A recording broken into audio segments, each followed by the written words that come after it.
I was 27 years old, I left a very demanding job in management consulting for a job that was even more demanding, teaching.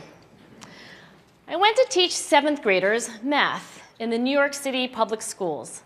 And like any teacher, I made quizzes and tests, I gave out homework assignments.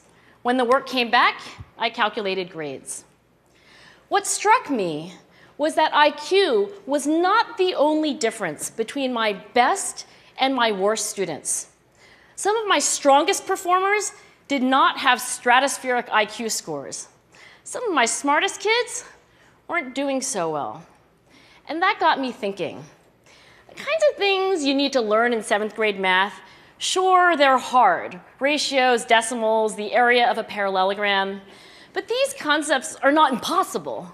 And I was firmly convinced that every one of my students could learn the material if they worked hard and long enough. After several more years of teaching, I came to the conclusion that what we need in education is a much better understanding of students and learning from a motivational perspective, from a psychological perspective. In education, the one thing we know how to measure best is IQ. But what if doing well in school and in life depends on much more than your ability to learn quickly and easily? So I left the classroom, and I went to graduate school to become a psychologist. I started studying kids and adults in all kinds of super challenging settings. And in every study, my question was, who is successful here and why?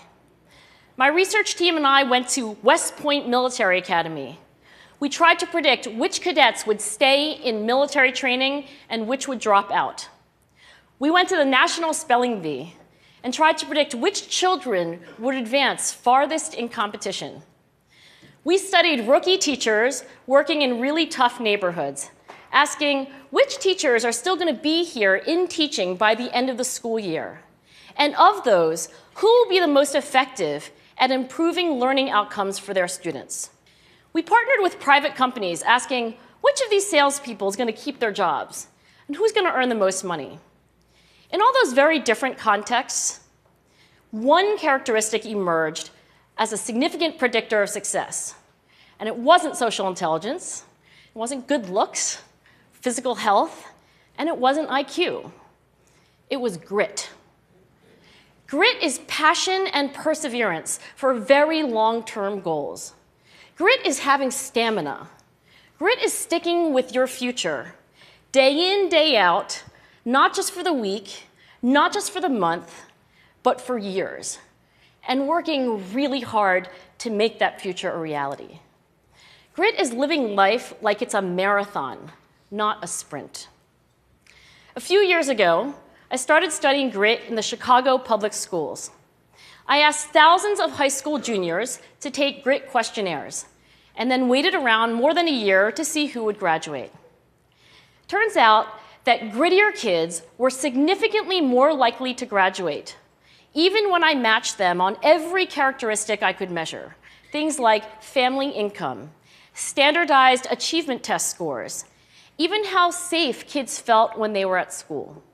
So it's not just at West Point or the National Spelling Bee that grit matters, it's also in school, especially for kids at risk for dropping out. To me, the most shocking thing about grit is how little we know, how little science knows about building it. Every day, parents and teachers ask me, how do I build grit in kids? What do I do to teach kids a solid work ethic? How do I keep them motivated for the long run? The honest answer is, I don't know. What I do know is that talent doesn't make you gritty.